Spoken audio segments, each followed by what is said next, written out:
25-year-old Christopher Crum lived in a multi-unit building in Vernon.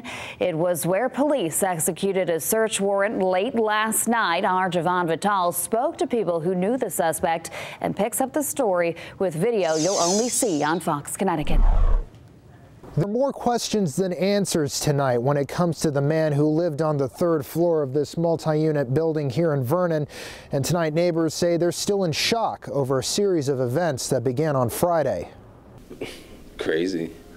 Like bomb squads here and police. In this exclusive Fox Connecticut video, we see Vernon police along with the Hartford bomb squad arriving at 24 Grove Street to execute a search warrant. Our cameras captured detectives carrying out several bags of evidence. The departments were assisting police from Casper, Wyoming with the investigation into 25-year-old Chris Crum. Upon hearing the news that Chris was the man police say was behind Friday's double murder-suicide that ended on a Wyoming college campus, neighbors in Vernon were virtually speechless. What? Yeah. That was his father? I didn't know that. That's sad. Wow. I read part of the article last night, but they didn't really have many details. It's so insane. Like, you never would have guessed that he would have done something like that.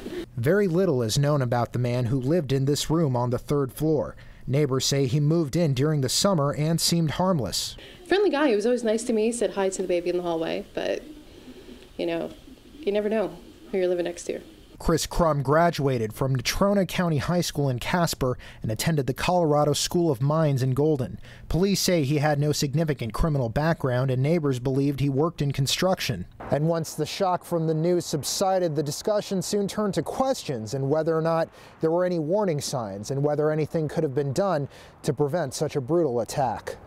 He said something about his dad giving him Asperger's. Matt DePinto lives across the hall from Crum's apartment and says he spoke with the 25-year-old on several occasions. But he says there was one conversation that took place just a few days ago that sticks out. He's like, so my dad gave me Asperger's, you know, and he's like, my dad should have never had any kids, you know, he should have never had me and passed it on to me. And the government shouldn't have let him have kids, you know, stuff like that. You know, it was just out of nowhere. But he seemed pretty livid about it. And it's unclear what led to the attacks, and questions remain as to whether anything could have been done to prevent such a brutal act of violence. He just seemed like a normal person. Just kept to himself and he was quiet. Police both here in Connecticut and in Wyoming are continuing their investigation, but for now, they do believe this was an isolated act. Reporting in Vernon, Javon Vital, Fox Connecticut.